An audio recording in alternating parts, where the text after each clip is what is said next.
wide awake. I'm not sleeping. When they asked Buddha who he was, he said, I am awake. He was independent of identification with what he did or what people thought of him. He was simply awake. That's part of our mission, to awaken spiritual consciousness. And spiritual consciousness is that state of being where we're not identifying with what's outside of us, but we are connected to what's inside. And, I read this wonderful description of, in quantum physics, you have the wave and the particle, right? By now, I think most everybody knows, they've heard at least that much. You maybe can't understand anything more, and I probably can't explain it very well, but it's basically there's this wave of reality, and as soon as you focus on something, now there's the particle.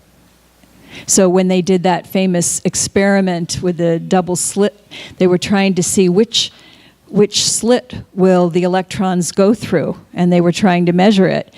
And they couldn't figure out a pattern until what they finally discovered, it went through the slit that the observer was expecting it to go through. We are creating our realities through where we're putting our attention. So in this wave of love, this wave of consciousness that is divine, each one of us is a particle. You are a particle of that love. You are all that wave of possibility condensed here in this moment, in this body. You are powerful beyond measure when you wake up to who you are. But as Shakespeare said, that's the rub. Waking up and staying awake. It's kind of like when you get up, or let's say when you start to wake up in the morning, your alarm goes off, you hear it, and you say, okay, I'm going to get up. How long does it take you before you drift off back to sleep? Because you're just not ready to wake up. Like Robin was saying, you know that prayer can help, but right now you'd rather complain. We all do that. And so awaking is a continuous process for us. This last week I had an experience where there are a lot of details involved in getting us moved from here to there. Picking up the stuff that's ours here and taking it over, that one is a piece of cake compared to all the other things that have to be organized and arranged, like that sheet that I passed out with all the different possibilities of how you could get involved. All of those, prior to putting them on the sheet, have been rattling around in my head with, oh my gosh, who's going to do this? How's this going to happen? And I was getting so overwhelmed, focusing on the need that was out there, the absence of who would do it that I knew about. I was just making myself a mess. And luckily, maybe because I was preparing for this talk, I don't know, maybe because I have a meditation practice, something, maybe it was the cosmic 2x4, I don't know. But somehow I actually noticed my thought. I noticed that this was an optional thought.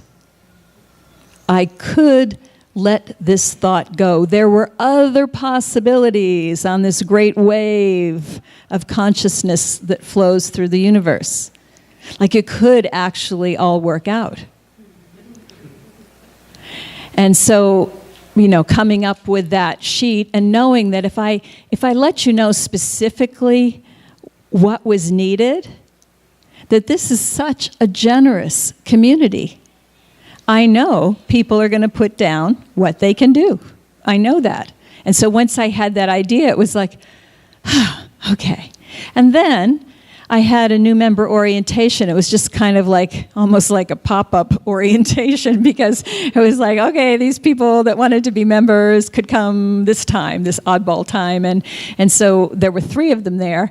But out of the 3, I had Holly Simonette and Matthew Lawton and Sarah Hood, those 3 who are new members now. I'll do a formal introduction later, because I know there's some others of you that want to be members also, and we'll be doing some more pop-ups. But as they're sitting there, I already knew that Sarah was willing to help with the kids. And Holly pipes up with, oh yeah, I'm really good at social media. And we had just had a marketing meeting that lasted like forever and then some on Monday. And it was like, oh, all these events, we've got to enter them in, and just details, which, have I said before, details are not my strong suit. It's like my level of incompetence. And so there I am. But she says, oh, I'm on Facebook all the time. I love to post and do calendar things, and it's just like all of that stuff, it's just easy peasy, I'll do it. And I'm like, wow. Whereas the marketing team, we're all like, oh gosh, somebody's got to do this. All right, let's split it up. But it was like split up this thing that we've got to haul along because it's so much work for us. And here she is, just like, yeah, light, easy, which is really what we've always wanted to encourage. Because if we're doing things that are like, somebody's got to do it, I guess it'll be me, what's the energy we create in our community?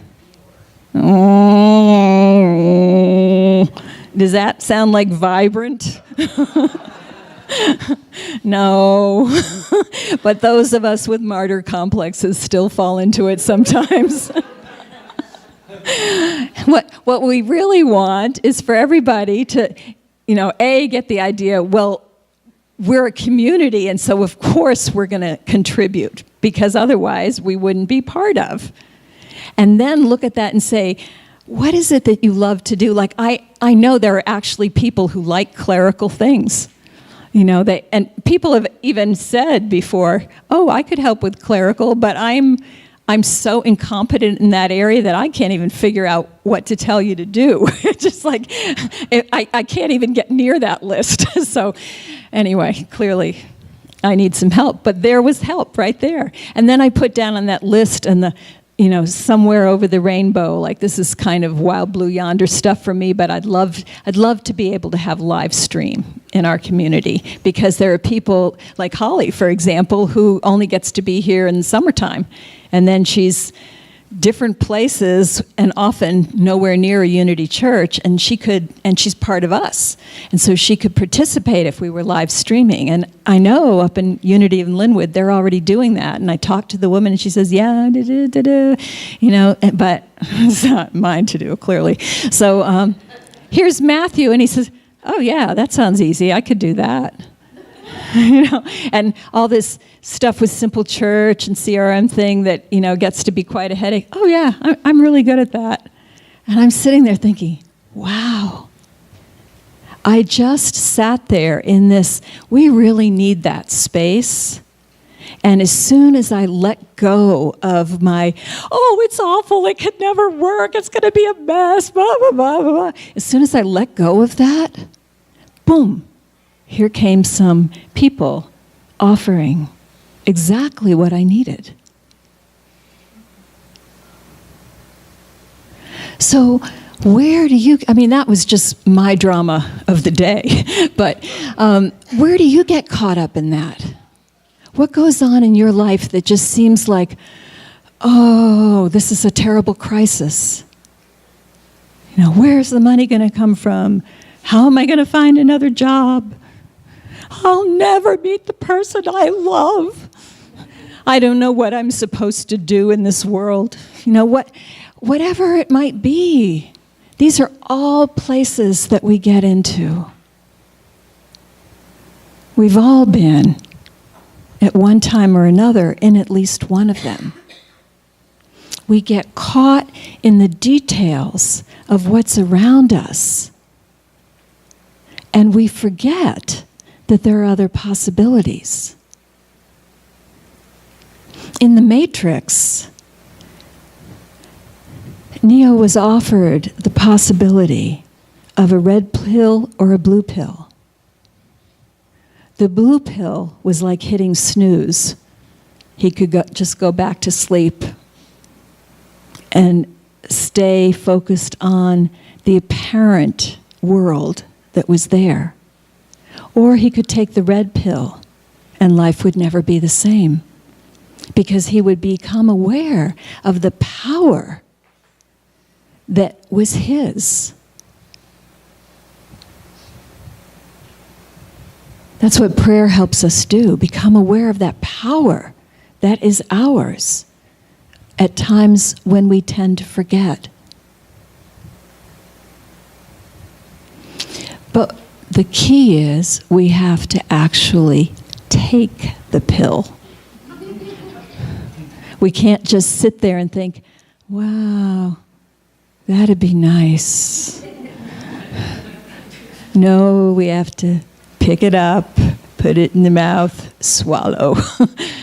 And so there are activities in our lives that help us to do just that. Prayer is one. Meditation is one. Paying attention to our thoughts is one. Taking the situations that come up, like somebody triggers us with whatever it might be, and we get upset. That happens routinely, doesn't it? You know, even though we know better, it doesn't matter. In the middle of the fray, there we are, getting upset again. But that is such a blessing when that happens, because it's a red pill.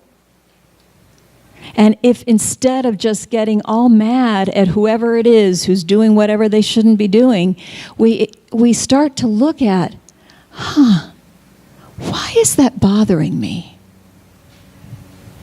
And that can take us back deeper and deeper into ourselves until we discover what it is. And there's always something, some belief that we have that is not true. And we get to question that. I had an amazing experience this week with a client who was having a terrible thing happening in her life, or it seemed terrible anyway. I think it's something nobody would raise their hand and say, oh, let that happen to me. It was not a cool thing that was happening. And she had a choice to just be reactive and upset and defensive, or to examine, which is what she did. Why does this hurt so badly? And in discovering why it hurts so badly, it was like she had swallowed that red pill and boom, suddenly she was free. And all that stuff that was still going on, well, whatever. That's not me. That's not who I am. That's where she got to. That is possible for all of us. We can separate from the apparent ill that is out there and identify with our truth. And that's what we are here to do. So right now, I just invite everyone in this room to make a commitment to wake up. Just as we set alarms when, we have to catch that plane and we have to wake up, set an alarm for yourself. It might be, all right, I am going to start meditating. Or I'm going to be more regular with a prayer practice. Or whatever it is for you that will help you to catch yourself. Or carry around a little notebook, and every time you find yourself getting upset, just jot down what you're upset about. And then question it. Like, is that truth? because usually it's not if we're upset. Choose something. Take the red pill and wake up, because that is what we are here to do.